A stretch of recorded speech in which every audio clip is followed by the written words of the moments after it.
Коми 599 должников по алиментам сегодня находятся в розыске. Чаще всего уклонисты выезжают на заработки подальше от места прописки, в том числе в другие регионы. Причем трудоустраиваются без официального оформления. Их трудно вычислить. Но, как правило, добрую половину из них удается найти приставам, даже из-за рубежа. Например, хорошо налажена работа по розыску с Белоруссии.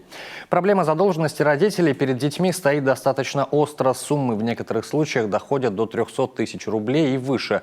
А в целом алименщики задолжали более 2 миллиардов. По словам главного пристава, действенный инструмент пока по-прежнему арест имущества и ограничение выезда за пределы страны. При этом, когда ситуация уже доведена до крайней, приходится оплачивать еще и исполнительский сбор в размере 7%.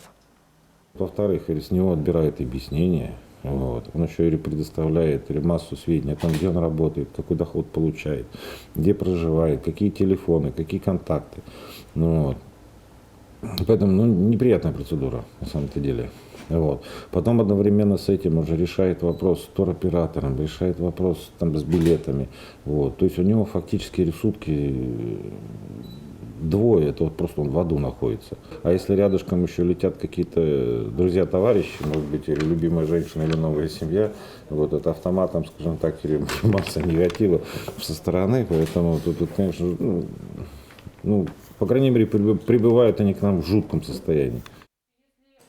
В этом году в Коми возбуждено более 400 уголовных дел на нерадивых родителей. Как отметил главный пристав, алименты находятся на особом контроле его ведомства.